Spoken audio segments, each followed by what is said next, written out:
1500 साला जश्न ईद मिलादुन नबी मनाने जा रहे हैं। अल्हम्दुलिल्लाह, ये रसूल करीम सल्लल्लाहु तआला अलैहि वसल्लम की विलादत बासआदत का 1500 सालाना जश्न ईद मिलाद हम सुन्नियों की किस्मत में मनाने आ गया है। एक बात आपको बताता चलूं कि हुजूर पाक सल्लल्लाहु तआला अलैहि वसल्लम की विलादत की खुशी मनाना ये अल्लाह तबारक व तआला ने किस्मत वालों को अता फरमाया है। जिसकी किस्मत अच्छी है वो हुजूर पाक के जिक्र से खुश भी होता है, फलता भी है और फूलता भी है, और जिसकी किस्मत फूटी है वो जलता भी है, जलाता भी रहता है। हमें आज उससे गरज नहीं। आप शरीयत के हुदूद में रह करके हुजूर पाक सल्लल्लाहु अलैहि वसल्लम की आमद की जितनी खुशियां मनाएं वो कम है। जितना हुक्म हमें दिया गया है उन सारी खुशियों के साथ आप लोग मियां साल भर में एक बार थोड़ी ना मीलाद मनाने की खुशी है, और एक साल ही नहीं। हमारा मसलक तो ये है कि इस साल ही ईद मिलाद नहीं मनाएंगे, बल्कि हश्र तक डालेंगे हम पैदाइश मौला की थी, और बल्कि ये अपना अकीदा बना करके चलो दम में जब तक दम है जिक्र उनका सुनाते जाएंगे। और हो सकता है प्रोग्राम के लिए, स्टेज के लिए और फिर माहौल बनाने के लिए परमिशन लेना पड़ता हो, लेकिन हुजूर पाक का जिक्र करने के लिए किसी सुन्नी को किसी के परमिशन की जरूरत नहीं। आशिक रसूल उसका अकीदा तो ये है, मैं वो सुन्नी हूं जमीले कादरी, मरने के बाद मेरा लाशा भी कहेगा अस्सलातु वस्सलाम। हमारा तो ये तौर तरीका है। आज सुन्नियों की किस्मत में ये मीलाद की जो घड़ी आई है, सबसे पहले तो मैं गुजारिश करूंगा कि अल्लाह के नबी सल्लल्लाहु तआला अलैहि वसल्लम की बारगाह में वो खिराज अकीदत पेश करो कि ये तारीख बन जाए, बल्कि इस्लाम की तारीख का एक अजीम हिस्सा अभी इस साल आपको मिलने वाला है। पूरी इस्लामी तारीख में ये तारीख बनने जा रही है कि 1500 सालाना जश्न ईद मिलादुन नबी अल्लाह ने हम गुनहगारों को अता फरमाया है, और ये किस्मत नहीं है तो और क्या है मेरे सीसों। लेकिन साथ में ये भी मैं आपको बता दूं कि हुजूर पाक सल्लल्लाहु तआला अलैहि वसल्लम की मिलाद की खुशी क्या ये कुरान और हदीस से साबित है भी कि नहीं है, क्योंकि अभी ये 10 दिन बचे हैं 12वीं शरीफ को। एक बात कान खोल करके सुन ले, मैं कुरान और हदीस की दलाइल की तरफ आता हूं बाद में, लेकिन एक बात वजाहत के साथ कहता हूं।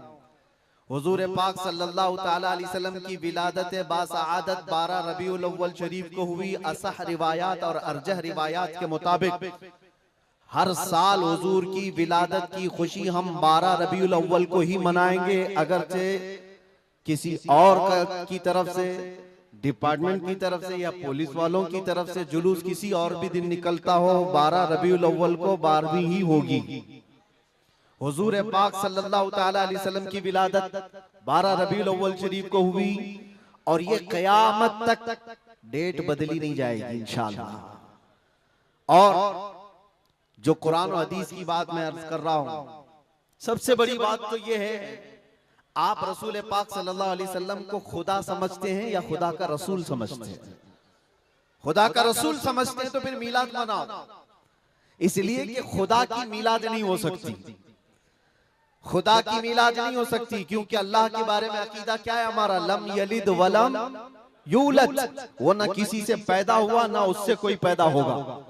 अल्लाह किसी से पैदा नहीं हुआ, और अल्लाह के पैदा होने की कोई तारीख नहीं बनाई जा सकती, उसकी मिलाद नहीं हो सकती।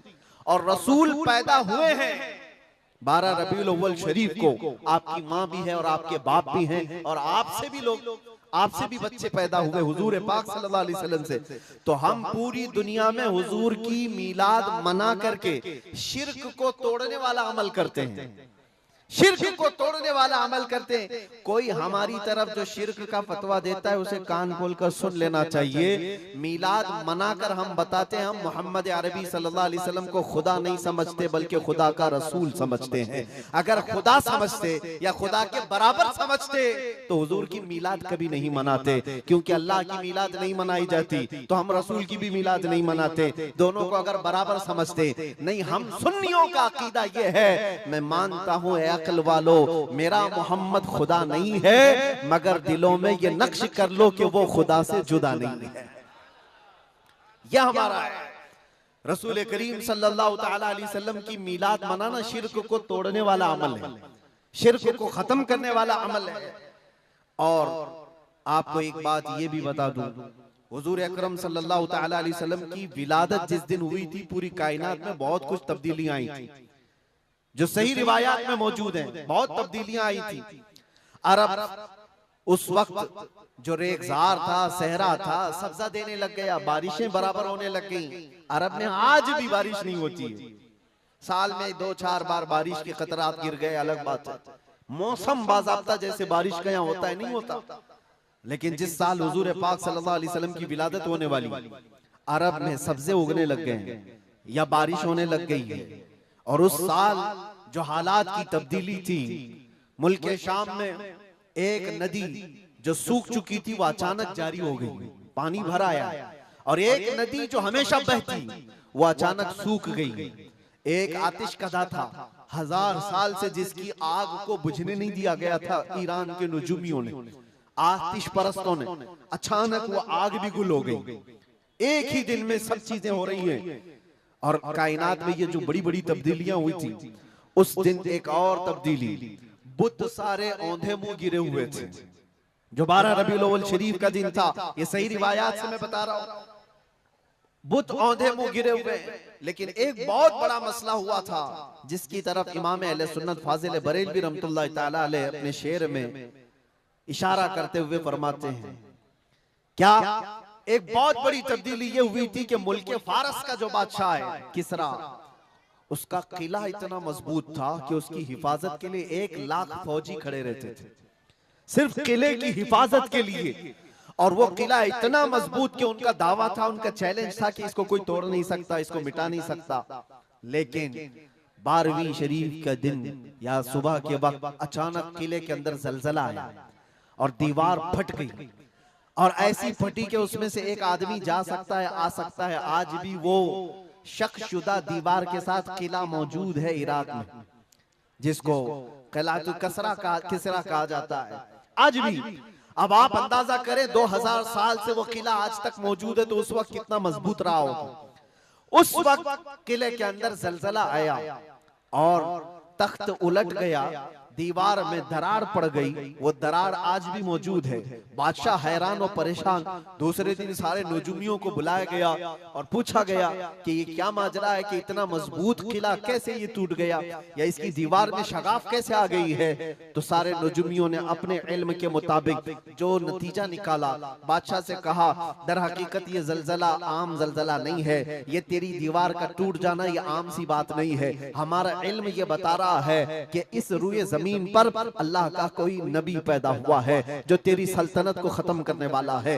एक बच्चा अरब में ऐसा आया है, आई नई हुकूमत, सिक्का नया चलेगा, आलम में रंग बदला, सुबह शबे विलादत। उस दिन जो हुआ था उसको इमाम अहले सुन्नत क्यों फरमाते हैं, वो एक दिन की बात है ना।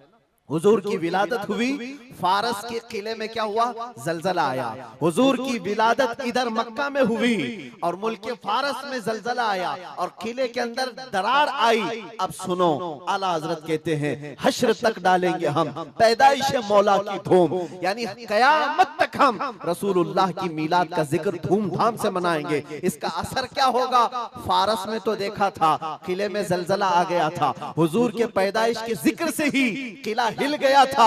अब हम जब जब जिक्र करेंगे मिसले फारस नजद के किले गिराते जाएंगे, मिसले फारस नजद के किले गिराते जाएंगे।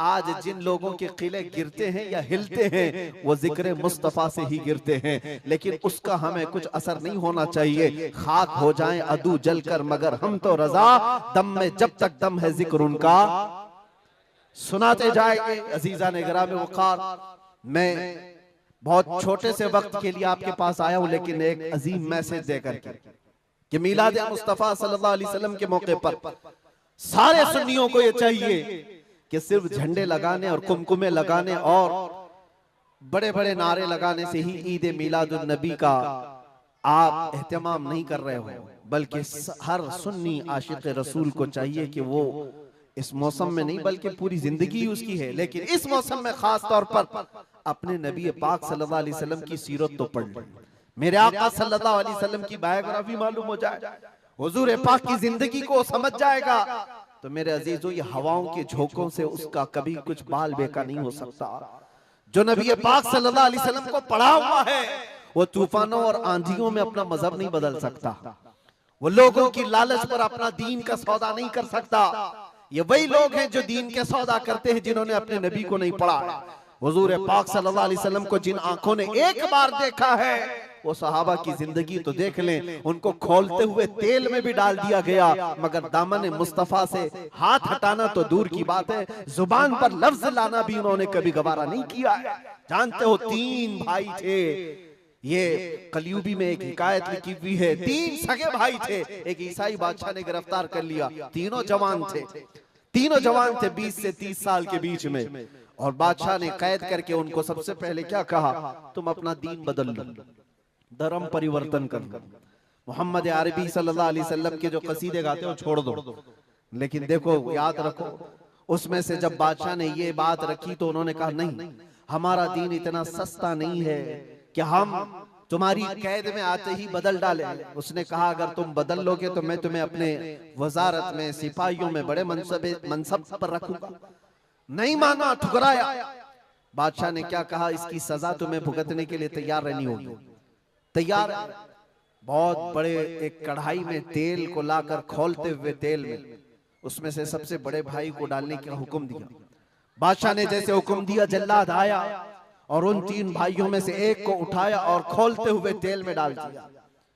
अंदाजा करो, मोमबत्ती पर अगर तुम्हारी उंगली भी लग जाए ना तो चमड़ी जल करके निकल आएगा, और पता नहीं कितने दिन तक इसकी जलन आपको होती रहे, लेकिन एक पकते हुए तेल में डाला जा रहा है।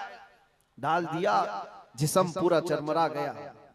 थोड़ी देर गुजरी, 2 भाई और मौजूद, दूसरे को बुलाया गया, देखा तुम्हारे भाई का हश्र क्या हुआ है, तुम अगर बादशाह की पेशकश को कबूल कर लो तो शायद तुम्हारी जान बच सकती है।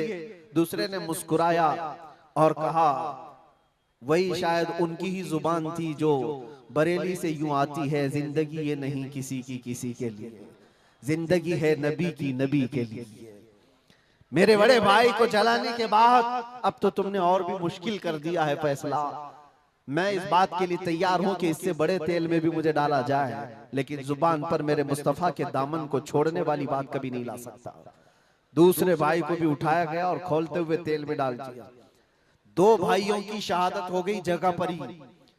वो तेल में डालना जुबान पे अल्फाज हो सकता है, आसानी से हम बोल रहे हैं और आप आसानी से सुन रहे हैं, प्रैक्टिकल जिसके साथ होगा वो अंदाजा कर सकता है दर्द और कर्ब किसको कहते हैं, शिद्दत की तकालीफ किसको कहते हैं। मेरे अजीजों, तीसरा जो नौजवान था वो बहुत ही कम उम्र का था, 22 से 23 साल का होगा। बादशाह का जो वजीर वहां पर था उसने देख करके बादशाह से कहा इस लड़के को मेरे हवाले कर दीजिए, मैं इसको बदल करके लाऊंगा, मेरा चैलेंज है। क्यों जान इसकी भी ले लेंगे, मैं इसको बदल करके लाऊंगा। इतने मजबूत लोग कैसे हो सकते हैं अरब के कि खोलते हुए तेल में इनके भाइयों को डाला गया तब भी ये बदल नहीं रहे। 2 को मरते हुए, अरे यहाँ 1 को डंडा पड़ते हुए देखकर सारे भाग जाएं, और ये 2 को जलते हुए देख करके भी टस से मस नहीं होते। कैसा अकीदा है, कैसा तसल्लुब है इनका। बादशाह ने कहा किस बात पर तुम्हें यकीन है कि इसको तुम बदल लाओगे। उसने कहा मुझे भरोसा है, आप मुझे दीजिए 1 महीने का टाइम, इसको बदल कर न लाऊं तो फिर मुझे आप जो सजा दे। बादशाह ने कहा ठीक है ले जाओ। तीसरे को खोलते हुए तेल में डालने की बजाय बादशाह ने अपने वजीर के हवाले कर दिया। और दुनिया देखो वो मेरे अजीजों, याद रखो आशिकाने मुस्तफा से 2 इम्तिहान हर जमाने में होते रहेंगे, आज भी हो रहे हैं और होते रहेंगे। पहला इम्तिहान, मौत से डरा करके तुम्हारा दीन छीन लिया जाएगा। मौत से डरा करके ये हो जाएगा, वो हो जाएगा, तुम्हें ये कर दिया जाएगा, वो कर दिया जाएगा। मौत का डर, खौफ तुम्हारे कदमों में डगमगाहट लाने के लिए लाया जाता है। अगर मौत से नहीं डरता कोई आदमी तो उसके साथ दूसरा पेंतरा क्या खेला जाता है। ये दुनिया का दस्तूर है हमेशा से। जब देखती है दुनिया के ये मौत से डरता नहीं है तो फिर इसको औरत और दौलत की लालच से खरीदने की कोशिश की जाती है। ये दो चीजें ऐसी हैं जो अच्छे अच्छों का सौदा कर जाती हैं। बहुतों ने अपना ईमान सिर्फ शबाब पर बेच दिया है, हुस्न शबाब को देख करके। औरतों के दिल दादा हुए या दौलत के दिल फरेब हो गए और उन्होंने अपना दीन का सौदा कर लिया है। नौजवानों याद रखो, तुम्हारी जिंदगी में अगर ये दो इम्तिहानों में से कोई इम्तिहान आए तो अपने नबी पाक को याद कर लेना, हुजूर को याद कर लेना और अल्लाह के नबी सल्लल्लाहु अलैहि वसल्लम की बारगाह में ये इस्तिगासा कर लेना कि मेरे आका बड़ा सख्त और कठिन वक्त आया है। दुनिया मौत से डरा करके कभी मेरा ईमान छीनने की कोशिश कर रही है, अगर उससे मैं नहीं डगमगाया तो दुनिया मुझे हुस्न शबाब की लालच दे करके अपनी तरफ लेना चाहती है। अब उस वजीर ने क्या किया, उस छोटे से नौजवान लड़के को अपने घर ले गया और उसकी बेटी थी जो निहायत हसीन और जमील, बहुत खूबसूरत लड़की उस वजीर की थी। अपनी बेटी को बुलाया और कहा, बेटी तेरे लिए एक काम देता हूँ, 1 महीना हमको मिला है, इस नौजवान को अपनी मोहब्बत में अपने हुस्न जमाल में लेकर के आजा, बादशाह सलामत से जो इनाम चाहे तुझे ला करके दे दूंगा। अपनी लड़कियां आशिकाने मुस्तफा को खरीदने के लिए कल भी भेजे जाते थे, आज भी भेजी जा रही है। हो सकता है बहुत सारी जगहों पर जो हमारे लोग मुर्तद होते जा रहे हैं, वो जो बच्चियां आज अपने दीन और ईमान का सौदा करके भागती हैं किसी गैर के साथ और कहीं जा करके शादियां रचाती, वो ये समझती हैं कि ये कॉमन सी बात है।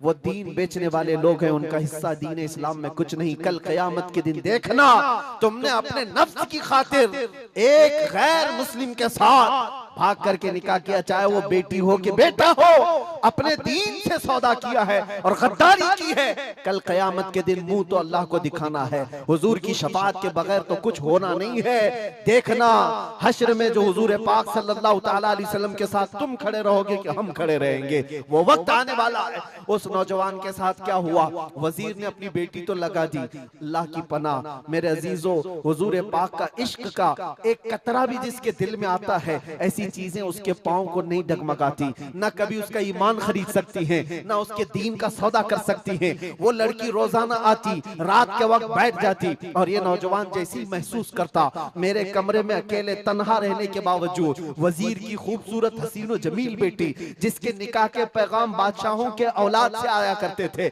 शहजादे निकाह का पैगाम भेजा करते, वो लड़की मेरे पास आकर बैठ जा रही है। नौजवान क्या करता था, मुसल्ला बिछाया और सजदे में गिर गया। जब तक वो उठती नहीं थी ये सर उठाता नहीं था। ये रात भर के सजदे इसके इसी तरह रहते, वो ऊँगती रहती, देखती रहती, इंतजार करती रहती और थक करके वापस चली जाती। महीना गुजरने को आया था मेरे अजीजों, उस नौजवान ने आंख भरकर एक बार देखा भी नहीं और वो थक हार करके महीना खत्म होने के बाद उस नौजवान को मुखातब करके कहती है, ऐ नौजवान एक बार मेरे हुस्न को देख तो ले। मुझे देखने के ये बादशाहों के बेटों की भी कतार लगती है, कई बड़े बड़े लोग पैसों के अंबार लगा सकते हैं मेरे हुस्न को देखने के लिए, एक तू है कि मैं आता हूं तो मुसल्ले पे गिर जाता है। उठ एक बार देख तो ले, मुझे अल्लाह ने कैसा हुस्न दिया है, कैसा जमाल दिया है, एक बार देख तो ले।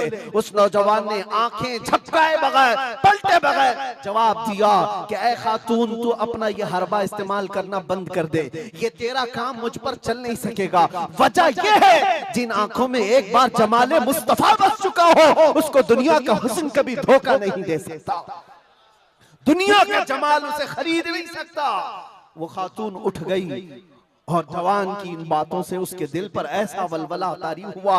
वो खातून कहती है, ऐ नौजवान खड़ा हो जा, मैं तुझे खरीदने नहीं आई, मैं तुझे अपनी दामे फरेब में फंसाने नहीं आई, उठ जा, अब मेरी एक अर्जी सुन ले। नौजवान उठा और पूछा क्या अर्जी है। कहती है कि मैं अब तेरी मोहब्बत में गिरफ्तार हूँ, मैं चाहती हूँ कि तू मेरे दीन में ना आ बल्कि तू अपने दीन में मुझे दाखिल कर ले। जिसके हुस्न ने तेरी आंखों को ऐसा बाकमाल बनाया है, कि तन्हा होते हुए भी कभी तूने मेरे हुस्न को नहीं देखा। मैं चाहती हूँ कि उस हुस्न के पैकर जमाले मुस्तफा की मैं भी दिलदादा हो जाऊं। उस नौजवान को उठाया और कहा, मुझे पढ़ा दे ला इलाहा इल्लल्लाह मुहम्मदुर रसूलुल्लाह। हर जमाने में आशिकाने मुस्तफा जो होते हैं, हर जमाने में जो आशिकाने मुस्तफा होते हैं, वो दूसरों की छाप अपने ऊपर लेते नहीं हैं, बल्कि जहां जाते हैं अपनी छाप दूसरों पर छोड़ करके आते हैं। यही होती है जिंदगी आशिकाने मुस्तफा की। उस नौजवान ने उसे कलमा तैयबा पढ़ाया और उस खातून ने कहा, चलो यहां से निकलो, कुफ्रिस्तान से निकल करके हम निकाह करते हैं और साथ जिंदगी गुजारेंगे। तवज्जो चाहता हूं, तवज्जो चाहता हूं, ये मेरी बात को खत्म होने दो। ऐ नौजवानों, आज तुम्हें कोई बहकाने वाला, खोलते हुए तेल में डालने वाला नहीं है। उसके बावजूद तुमने पता नहीं अपने कितने घंटे ये सारे सोशल मीडिया पर आई हुई ऐसी हसीना और जमीलाओं के पीछे अपनी रातें बर्बाद कर डाली। तुम्हें पता नहीं ये आंखें अल्लाह ताला ने तुम्हें किस लिए दिए हैं। दुआ ये करो, कुछ ऐसा कर दे मेरे किरदिगार आंखों में, हमेशा नक्श रहे रूए यार आंखों में। उन्हें न देखा तो किस काम की है ये आंखें, कि देखने की है सारी बहार आंखों में। अजीजा ने गिरामी, उस नौजवान ने उस खातून की बात सुन ली और कहा, चलो मुझे इस जगह से, इस कैद से निकालो, हम ये शहर छोड़ देते हैं, ये मुल्क छोड़ देते हैं। उस खातून ने उस नौजवान को आजाद किया और साथ लेकर चल पड़ी। शहर भी छोड़ दिया, बाहर निकल पड़े। रात का वक्त है, अचानक वो आधा रास्ता तय किए कि पीछे से घोड़ों के दौड़ने की आवाज आई। तवज्जो चाहता हूँ, एक फौज आ रही है और हिनहिनाने वाले घोड़ों की आवाजें आने लगी। दोनों डर गए। नए लोग हैं, नौजवान लड़का है, नौजवान लड़की है और शहर से भागे हुए हैं, दीन इस्लाम कबूल करके निकले हुए हैं। बादशाह को हो सकता है खबर हो गई होगी, वजीर को पता चल गया होगा कि कैद से निकला हुआ ये फरार मुजरिम हमारा शहर छोड़कर जा रहा है। पूरी फौज आती हुई नजर आ रही थी। ये दोनों एक दरख्त के पीछे ओट पर छुप कर खड़े हो गए। पता नहीं अब इसके आगे क्या होने वाला है, हमें गिरफ्तार कर लिया जाएगा, हो सकता है हमारा भी अंजाम वही होगा जो हमारे दो भाइयों के साथ हुआ। लेकिन इत्तेफाक की बात है, वो घोड़े करीब से करीब आते गए, वो फौज करीब आ गई और जब आ गई तो करीब आकर वो फौज रुक गई। इन्होंने देखा नहीं ये फौज कौन थी, ये लोग कौन थे। दरख्त के पीछे छुपे हुए हैं नौजवान और वो दुशीजा। अचानक आने वाली फौज में से एक गरजती हुई आवाज आती है। नाम लेकर के नौजवान का पुकारा जाता है, ऐ फलां बिन फलां बाहर आ जा, बाहर आ जा। बाहर ये नौजवान आता है तो देखता है बादशाह की फौज नहीं है, वजीर की फौज नहीं है, बल्कि वो दोनों शहीद भाई घोड़े पर सवार है और सारी फौज में रसूलुल्लाह के वो शहीद सहाबा तशरीफ लाए हुए हैं। नारे तकबीर, नारे रिसालत, नारे रिसालत। ये नौजवान घबरा गया और पूछा, मैं अपने भाइयों को देख रहा हूँ घोड़ों पर सवार हैं। चंद दिनों पहले बादशाह ने खोलते हुए तेल में इनको उड़ेल दिया था, इनके जिस्मों को जला दिया था। ये देख करके आप कपकपी जिस्म पर तारी है, भीगी आंखों से पूछने लगा, बड़े भाई आप लोगों को जला दिया गया था, तेल में खोलते हुए डाल दिया गया था, आप लोग यहाँ कैसे आए? दोनों भाइयों ने कहा, ऐ मारे नन्हे भाई, क्या तूने कुरान की आयत नहीं पढ़ी, वला तक़ूलू लिमन युक़तलु फ़ी सबीलिल्लाहि अमवात, अल्लाह की राह में जो मारे जाएं उन्हें मुर्दा न कहो। नौजवान ने पूछा, तुम्हें दर्द कितना हुआ होगा जब जलाया गया था, खोलते हुए तेल में डाला गया था, कर्ब कैसा था, तकलीफ कैसी थी?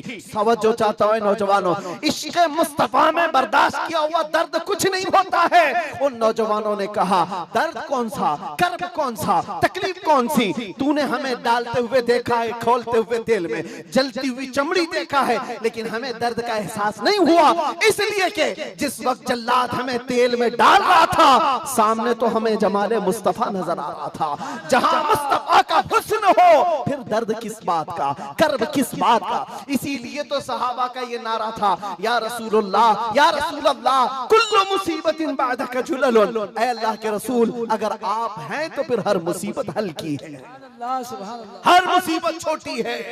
ऐ नौजवानों, दुनिया ने खरीदने की कोशिश की है, लेकिन जो जमाले मुस्तफा का दिलदादा है वो दुनिया के हालात से न बिकता है न झुकता है। अपना मिशन ऐसा बनाओ कि तुम्हें 100-500 रुपए में खरीदे जाने वाली कौम का लक़ब न दिया जाए, बल्कि इकबाल आज से 100 साल पहले कहता था, इकबाल शायर मशरिक अंग्रेजों ने क्या कहा था हमारे मुतालिक, वो अपने शार में कहा है। अंग्रेज क्या कहते थे? थक गए थे, थक गए थे। आपको क्या पता है हिंदुस्तान की इस आजादी में जितने आज बड़े बुलंद बांग दावे किए जाते हैं, पता है नौजवानों, तारीख याद रखो, 30,000 उलमाए अहले सुन्नत को इन्होंने दिल्ली से लेकर कश्मीर तक हर झाड़ी पर फांसी पे लटकाया हुआ था। 30,000 उलमाए अहले सुन्नत। काला पानी की सजा अंडमान निकोबार में किसको दी गई थी? अल्लामा फजले खैराबाद, इनायत अहमद काकोरवी, जिनकी पीठ की हड्डी तोड़ दी गई थी, खड़े नहीं हो सकते थे। 8-8 साल 10-10 साल तक झुकी हुई कमर के साथ इनको सजाएं दी गई। किफायत अली काफी कौन है? जिनको भरे बाजार में चौराहे पर लाकर अंग्रेजों ने फांसी पर चढ़ाया था। जालिमात तारीख भुला देते हैं, या तारीख के चेहरे पर आज मट्टी थोपने की कोशिश की जाती है और हमारे नौजवान है कि याद नहीं रखते हमारी तारीख। या आशिकाने मुस्तफा थे। अंग्रेजों की नाक में अगर किसी ने दम किया था तो वो आशिकाने मुस्तफा की जमात थी, आशिकाने मुस्तफा की जमात थी। किफायत अली काफी को सूली पर चढ़ा रहे थे, लेकिन जानते हो उससे पहले किफायत अली काफी एक आलिम दीन, उस आलिम दीन को गिरफ्तार करने के लिए कितने कुत्ते आए थे? 3,000 अंग्रेजों की फौज ने मिलकर के एक आलिम दीन को गिरफ्तार किया था। हमेशा से यही तारीख रही है, हमेशा से। इसलिए कि पता है कि रसूलुल्लाह सल्लल्लाहु ताला अलैहि वसल्लम का शेर 1-2 के काबू में आ भी नहीं सकता। हमेशा घेर कर मारने की आदत कुत्तों की रही। करबला में भी तो यही हुआ। अकेले इमाम हुसैन के साथ सुबह से लेकर दोपहर तक लड़ते रहे, और आपको पता है एक हुसैनी जवान ने 200 यजीदियों को मार डाला है, एक ने। तारीख खाली मरने वालों की ना बताओ, शहीद होने वालों की नहीं बताओ, ये भी देखो हुसैनियों ने कितनों को सुलाया है। एक हुर बिन यजीद जो एक रात पहले इमाम हुसैन के पास आकर बैत किए थे, एक रात पहले, और उन्होंने दूसरे दिन जंग शुरू की थी तो 120 लोगों को मारा था। आप अंदाजा करो, एक रात का हुसैनी 120 को सुला सकता है, तो अंग्रेज अच्छी तरह जानते हैं जो पैदाइशी हुसैनी हो कितनों को सुला सकता है। सब पता है। किफायत अली काफी को 7 दिन तक गिरफ्तार करके उनके जिस्म पर स्त्री चलाते थे, गरम स्त्री चलाते थे, और जब चमड़ी जलती थी तो उस पर नमक छिड़कते थे। और किफायत अली काफी को बार बार कहते, फतवा बदल डालो, आ जाओ हमारे वजारत में, हमारा मनसब ले लो, हर महीने पाउंड दिए जाएंगे, बरतानिया के पाउंड। लेकिन आशिक मुस्तफा डॉलर और बरतानिया के पाउंड पर नहीं बिकता, वो हुस्ने मुस्तफा का दिलदादा होता। 8वें दिन जब उनको फांसी पर चढ़ाया गया था, फांसी कोई आम चीज नहीं है मेरे अजीजों, जिसको सामने देख करके चच्चों की हालत खराब हो जाए। लेकिन किफायत अली काफी फांसी को देखकर कहने लगे थे, कोई गुल बाकी रहेगा न चमन रह जाएगा, पर रसूलुल्लाह का दीन हसन रह जाएगा। सब फना हो जाएंगे काफी वो, लेकिन हश्र तक नाम हजरत का जुबानों पर सुखन रह जाएगा, नाम हजरत का जुबानों पर चलन रह जाएगा। फांसी भी दे दी। ये सारे जो मामलात हुए, आशिकाने मुस्तफा सल्लल्लाहु अलैहि वसल्लम हर जमाने में आजमाए गए। और मैं कह रहा था, क्या बात, इधर उधर न जाए बात, अंग्रेज मजबूर होकर ये कहने पर आ गए थे, ये फाकाकश मौत से डरता नहीं जरा, ये फाकाकश मौत से डरता नहीं जरा। आशिकाने मुस्तफा ने हर जमाने में लोगों की नाक में दम कर रखा है, तादाद में थोड़ी ही क्यों ना हो, तादाद में थोड़ी क्यों ना हो, लेकिन डर इनको सबसे लगता है। क्या आपने तारीख नहीं देखी? एक बात मैं बताऊं, बॉडी बनाने वाले, मुख्य आजमाई करने वाले, चाहे तुम्हारे पास जितनी भी ताकत हो, ये जिस्मानी ताकत अपनी जगह पर, हमने देखा है व्हील चेयर पर बैठ करके एक खादिम हुसैन लब्बैक या रसूल अल्लाह कहता था, यूरोप की धरती भी हिलने लगती थी। पता ही चलता है जिस्मानी ताकत का कोई असर नहीं होता, इश्क़ मुस्तफा जहां होता है वो असली ताकत कहलाई जाती है। नारे तकबीर, नारे रिसालत, आशिकाने मुस्तफा। सुभान अल्लाह, सुभान अल्लाह।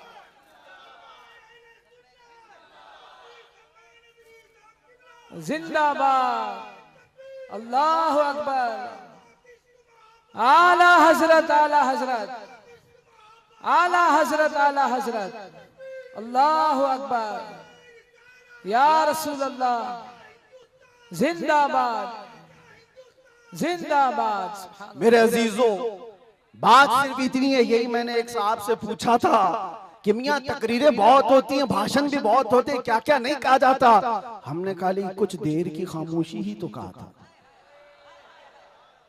खामोशी कहना क्या इतना बड़ा जुर्म बन गया? वो तो आप सबको भी पता है कहां कहां से हमारे जुलूस निकाले गए, कहां कहां का क्या क्या देखा। बहरहाल मैं वो दास्तानें बताने नहीं आया हूं, लेकिन इतनी बात मुझे आज भी एहसास दिलाती है, ये अल्लाह का करोड़ा एहसान है। तुमने मुझे हथकड़ियां पहनाई है, घुमाया, जहां भी रखा, जिस तरह भी रखा। 8 महीने क्या 8 साल रखते या 80 साल अगर उम्र होती तो रखते, इससे फर्क नहीं पड़ता। डर तो ये था कि चोरी में नहीं ले गया, डकैती में नहीं ले गया, रेप में नहीं ले गया, मर्डर में नहीं ले गया। दुनिया को तुम्हें बताना पड़ेगा इस आलिम को क्यों ले गया, तो तुम पुकार करके यही कहोगे इश्क़ मुस्तफा की बात करता था इसलिए ले गया। सुभान अल्लाह। लब्बैक लब्बैक लब्बैक या रसूल अल्लाह, लब्बैक लब्बैक लब्बैक या रसूल अल्लाह, लब्बैक लब्बैक लब्बैक। हमारा जुर्म यही तो है, दुनिया को तुम्हें बताना होगा क्या जुर्म किया था। अपनों को भी बताओ और दूसरों को भी बताओ। इसलिए मेरे अजीजों, कई मर्तबा ऐसा हुआ कि हमने अपने साहबों से पूछा भी था कि बात क्या है, छोटी सी बात को इतना ज्यादा क्यों बनाया गया। उन्होंने कहा बात छोटी है, लेकिन हमको ऐसा लग रहा है कि कई सालों से जो मरे हुए वो भी खड़े होने लग रहे हैं, कई सालों से जो सोए हुए हैं वो भी उठने लग रहे हैं। हम नहीं चाहते कि इस तरह का माहौल बन जाए, लेकिन याद रखना मेरे अजीजों, इश्क़ मुस्तफा पर बात करना, इज्जत मुस्तफा का चर्चा करना, अगर ये जुर्म है तो ये जुर्म मौत तक 1000 बार हम करते रहेंगे, 1000 बार करते रहेंगे। इसलिए कि इससे कोई समझौता नहीं। हाँ, हम कानून के खिलाफ कोई बात नहीं करते। अगर अपने नबी पाक की इज्जत की बात करना जुर्म है तो ये जुर्म तो हम करते ही रहेंगे, ये करता रहे, हर नौजवान भी करेगा। नाम मुस्तफा लेना कोई जुर्म नहीं है, हुजूर की इज्जत की बात करना कोई जुर्म नहीं है। लेकिन एक साहब ने कहा, मुझसे कहा कि मुफ्ती साहब आप बयान करो, जितना करना है अपने नबी की तारीफ करो, जो करना है करो, लेकिन आप ये दूसरों को कुत्ता क्यों बोलते हो, ये सारी चीजें क्यों कहते हो। मैंने कहा अगर आपकी माँ को कोई बदकार कह दे, आपकी माँ को कहे कि बदकार है, तो आपको कैसा लगे। तो वो खड़े हो गए, कहा मेरी माँ को क्यों मिसाल में ला रहे हो, आप मेरी माँ के बारे में मिसाल क्यों दे रहे हो। मैंने कहा अभी तो मिसाल ही दिया, गाली नहीं दिया, खाली मिसाल, सपोज, एग्जाम्पल, इस पर आप इतना भड़क गए। याद रखो मेरे अजीजों, आप अपनी माँ से जितना मोहब्बत करते हैं, करोड़ों माँ से ज्यादा एक सुन्नी आशिक रसूल अपने नबी से मोहब्बत करता है। हमारी जाने कुर्बान उस नबी पाक की जात पर। आप रुए माजना में मुस्तफास, आप क्या समझते हो दुनिया में जो इज्जत है वो हमारी टोपी दाढ़ी से है, हमारे जुब्बे कुब्बे और हमारे रंगो नस्ल से है। हमें इज्जत हमारे रंगो नस्ल और हमारे नाम और नमूद, हमारे इल्म और हमारे मनसब, हमारी पगड़ी और हमारे जुब्बे नहीं दिलाते। हमें जो इज्जत मिलती है वो किस बात पर, जब तक बिके न थे तो कोई पूछता न था, या रसूल अल्लाह तुमने खरीद कर हमें अनमोल कर दिया।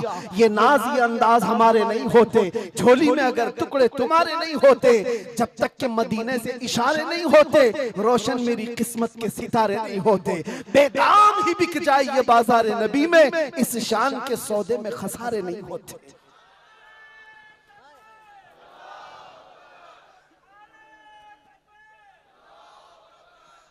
बात मैं अभी खत्म करने आ रहा हूं, बस आप इस बात को अंदाजे में रखो मेरे अजीजों। दुनिया में बहुत आंधियां हैं, बहुत तूफान, और लोग कहते हैं हालात सही नहीं है, हालात सही नहीं है, इसलिए ऐसे चलना चाहिए। हालात तो हुजूर जब ऐलान नबूवत किए थे उस वक्त से लेकर अब तक कभी सही हुए ही नहीं, कभी सही नहीं हुए। क्या बदर में हालात सही थे, उहद में हालात सही थे, खंदक में हालात सही थे, खैबर में हालात सही थे, फतेह मक्का में हालात सही थे, करबला में हालात सही थे, कभी नहीं हुए।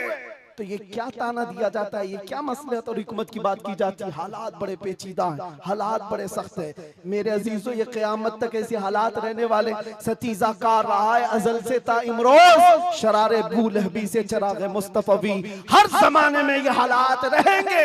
आशिक मुस्तफा को इन्हीं हालात में परचम रिसालत बुलंद करके रखना है। वो सहाबा से पूछो जो निकल पड़ते थे, पैरों में चप्पल नहीं और कपड़ों पर पैबंद लगे हैं, एक खजूर की गुठली पर पूरा दिन गुजार लेते थे, फाका कश थे, लेकिन उनसे पूछो क्या उनके लिए हालात सही थे? जब अफ्रीका जा रहे थे, जब यूरोप की कलीसाओं में अजानें दे रहे थे, अफ्रीका के तपते हुए सहराओं में नामे मुस्तफा बुलंद कर रहे थे, उनसे पूछो हालात सही थे? वो कहेंगे कहां के हालात सही थे, उस वक्त भी हालात सही नहीं थे, लेकिन उसके बावजूद उन सहाबा का हाल ये था, दस्त तो दस्त है, दरिया भी न छोड़े हमने, बहरे जुल्मात में दौड़ा दिए घोड़े हमने, आ गया ऐन लड़ाई में गर वक्त नमाज, किबला रूहों के ज़मीन बोस हुई कौम हिजाज, एक ही सफ में खड़े हो गए महमूद अयाज, न कोई बंदा रहा न कोई बंदा नवाज। ये सहाबा का मसलक था, उनका मामूल था, टल न सकते थे, जंग में अड़ जाते थे, पांव शेरों के मैदान से उखड़ जाते थे, हक से सरकश हुआ कोई तो बिगड़ जाते थे,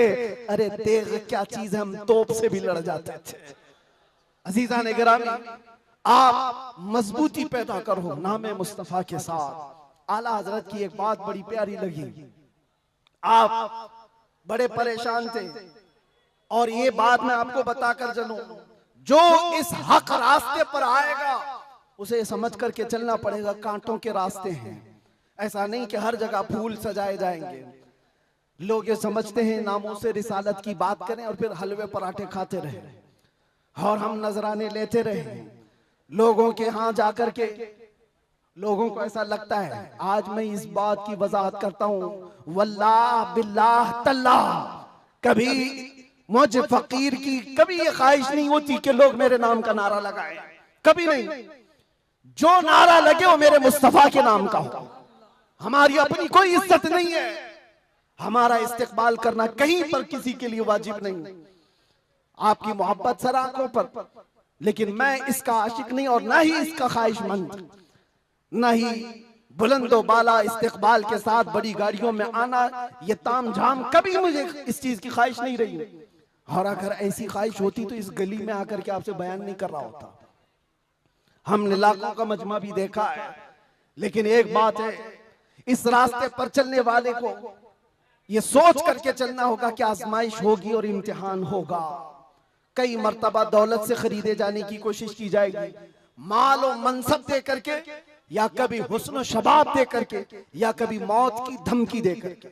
ये सारी चीजें हमने देखी हैं अपनी जिंदगी में, बहुत छोटी जिंदगी में मौत की धमकी भी दी गई है। और मुझसे एक आ गया था कि अगर छूट गए तो ये समझ लेना कि दूसरा अवतार मिला है आपको।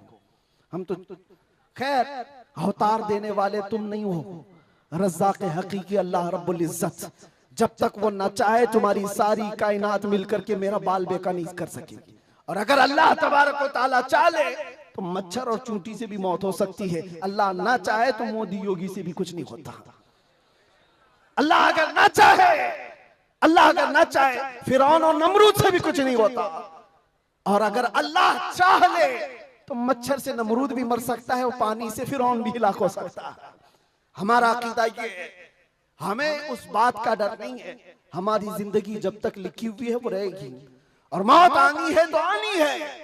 लेकिन इतना याद रखो मेरे अजीजों, क्या ही खूब है बिस्तर पर पांव रगड़ रगड़ करके मरने से बेहतर है कि नामे मुस्तफा बुलंद करके दुनिया से जाए। बुज़दिलों के साथ जाने से बेहतर है आशिकों की जमात में जाए। और आजमाइश तो होगी, इम्तिहान तो होगा। सहाबा के साथ क्या नहीं हुआ, उनके माल, उनकी औलाद, उनके घर बार सब लूट लिए गए थे मक्का में। आजमाइश ऐसी थी कि वो पूरा दिन एक खजूर की गुठली पर गुजारा करते थे और जंगें ऐसी उन पर मुसल्लत कर दी गई थी कि उनको अमन नाम की कोई चीज ही नहीं मिलती थी। हर घड़ी एक जंग से निकले दूसरी जंग, दूसरी से तीसरी। हुजूर पाक की वफादारी के साथ इम्तिहान तो होगा। आज मिलाद मुस्तफा है, नबी करीम सल्लल्लाहु ताला अलैहि वसल्लम के 1500 साला जश्न ईद मिलाद की हम तैयारियों में अपने ईमान को मजबूत करो, अपने अकीदे को मजबूत करो, इश्क़ रसूल इतना बढ़ा लो। मैं कभी कोई तलवार बंदूक बारूद की बात नहीं करता, ना ही मैं कभी कोई खुफिया मीटिंग करता हूँ, ना ही मैं कभी कोई तंजीम की बात करता हूँ कि तुम इस तरह की तंजीमें बनाओ, खुफिया मीटिंगें करो, लड़ने भिड़ने के मंसूबे बनाओ। नहीं, जो हमारी बात रिकॉर्ड कर रहे हैं वो भी सुन ले। मैंने कभी नौजवानों को लड़ने भिड़ने के लिए तैयारियां करने की कभी बात नहीं की। अरे मियां, मैं तो ब्लेड और चाकू की भी बात नहीं करता, प्लास्टिक की भी नहीं बात करता। मैं सिर्फ ये चाहता हूं सर से लेकर पैर तक इश्क मुस्तफा में ऐसे ढल जाओ जिस गली से गुजरो मदीने की खुशबू आने लगे। तुम्हारा चलना फिरना कई कीड़ों की मौत का सबब बन जाएगा। आपको किसी हमले की जरूरत नहीं, आपको किसी पर अटैक करने की जरूरत नहीं। अपने दिल के अंदर इश्क मुस्तफा ऐसा बिठाओ, ऐसा बिठाओ। हमने देखा है मेरे अजीजों, हमने तन्हाई में बैठ के भी दिन गुजारे हैं और कई ऐसों के बीच में भी बैठ के दिन गुजारे हैं। हमारी अपनी तारीफ के लिए नहीं कह रहा, जहां ऐसे क्रिमिनल लोगों के बीच बैठते थे जो 20-20 साल से क्राइम में मुब्तला हैं, छोटे मोटे नहीं, मर्डर भी, रेप भी, ड्रग्स भी, सब उनके बीच बैठ करके देखा है। जब हुजूर पाक की बात की जाती है तो उनकी आंखों में भी आंसू आते हुए देखा है और तौबा करते हुए भी देखा है, रमजान में तरावीह पढ़ते हुए भी देखा है। मैंने ये महसूस किया है दुनिया का एक ही इलाज है, इस उम्मत का एक ही इलाज है, वो मेरी बात का आखिरी हिस्सा है। इस दुनिया का एक ही इलाज है कि मोहम्मद से वफा तूने तो हम तेरे हैं, ये जहां चीज है क्या लौह कलम तेरे हैं। लब्बैक या रसूल अल्लाह, या अल्लाह या रहमान या रहीम, जिले माराकुल मुस्तकीम बिहक़्क़ि इय्याका नअबुदु व इय्याका नस्तईन। मालिक व मौला परवरदिगारा करीमा कारसाज़ा, तेरी दी हुई तौफीक से हमने जो कुछ भी पढ़ा और जो कुछ भी बयान किया और सुना, सब पर हमें अमल की तौफीक अता फरमा। हमारे इस जलसे पाक को अपनी बारगाह में शर्फ़ कबूलियत अता फरमा। ए रब्बे करीम, इस जलसे ईद मिलादुन नबी को हमारी नजात का ज़रिया बना दे, हमारी बख्शिश का सामान बना दे। ए अल्लाह, हम सब के गुनाहों का कफ़ारा बना दे। जितने बच्चे, बूढ़े, जवान, मर्द, ख़वातीन इस जलसे पाक में हाजिर है मौला, इस जलसे से निकलने से पहले सबकी बख्शिश का ऐलान फरमा दे। अल्लाह, नाम मुस्तफ़ा के लिए हाजिर आए हुए ये चेहरे हैं, इश्क़ मुस्तफ़ा की भीख मांगते मौला, हमारे दिलों से हुब्बे दुनिया को ख़त्म फरमा दे, हमारे दिलों पर दूसरों का रौब और खौफ ख़त्म फरमा दे। अल्लाह करीम, इस दिल को तेरे दरबार में पेश करते इसमें इश्क़ मुस्तफ़ा अता फरमा दे। अल्लाह, हमारा दिल धड़कता रहे तो तेरे नबी पाक के नाम से धड़कता रहे। हम सबको नामूस मुस्तफ़ा के सिपाहियों में शुमार फरमा। अल्लाह, इस पूरे इलाके को मरकज़ इश्क़ रसूल बना दे। अल्लाह, हमारी नस्लों में क़यामत तक आशिक़ाने मुस्तफ़ा पैदा फरमा। हमारी औलाद को, हमारी नस्लों को, हमारे ख़ानदान को बदअक़ीदा और गुमराह होने से महफूज फरमा। या रब्बल आलमीन, या अकरमल अकरमीन, जिस तरह इन्होंने इस जलसे को सजाया है, इनको और हम सबको हमारी कब्रों को सजाने की तौफ़ीक़ अता फरमा। अल्लाह, हम सब की कब्रों को रोशन फरमा दे। या रब्बल आलमीन, या अकरमल अकरमीन, हमारी माओं, बहनों, बच्चियों, बेटियों, बहुओं, बीवियों, सबको हमने तेरे हवाले कर दिया, उनकी इज्जतों की हिफाजत फरमा। अल्लाह करीम खुदा, हम सब में जो बीमार है उन्हें शिफा अता कर दे, जो भी औलाद है उन्हें साहब औलाद बना दे, और जो कर्ज में डूबे हुए उनके कर्जों में आसानियाँ अता कर दे। अल्लाह, जो बेरोजगार है उन्हें हलाल रोजियाँ अता फरमा, जो नाहक मुकद्दमे और जेलों में हो उनको आज़ाद फरमा दे।